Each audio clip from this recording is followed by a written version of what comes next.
just the small part of it. This went on for a whole week, and you wouldn't believe the things that happen.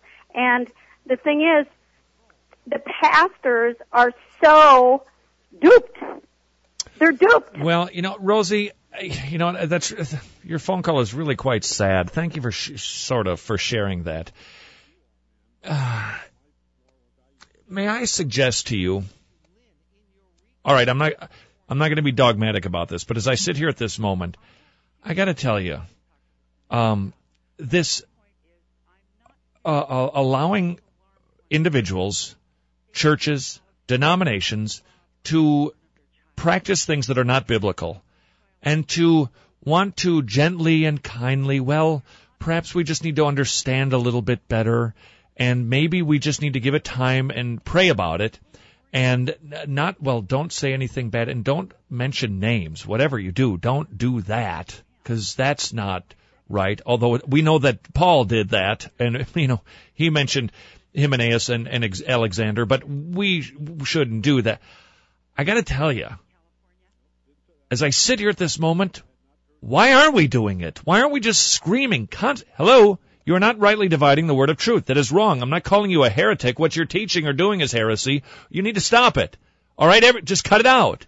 We don't have to fight. We don't have to break. Just stop it. And here's where the Scripture says, let me share with you, and let's move on and quit accepting everything that is being slung out there, because it's real bad. I would like to suggest to you again, if the spiritual formation does not revolve around the cross and Jesus Christ, it's probably not real good. It can't, spiritual formation, fine, call it what you want to, as long as it's biblical. Do it, some of these, fine. But if the cross is not at the center of it, and it's new and it's exciting, and we've learned some truths that have been hidden for us, wrong, run. The cross, the cross, the cross, always the cross, the cross, the cross, at the center, or it's not Christ-centered. And we got to start calling a spade and booting it out. We'll come back with your calls on Talk the Walk, AM 980 KKMS more, Spirited Talk Radio, and Pete Bush in traffic. Talk the Walk on AM 980 KKMS, talking about contemplative prayer, Christian yoga. We shouldn't be talking about it. It shouldn't be in the church, but it's coming. I'm telling you.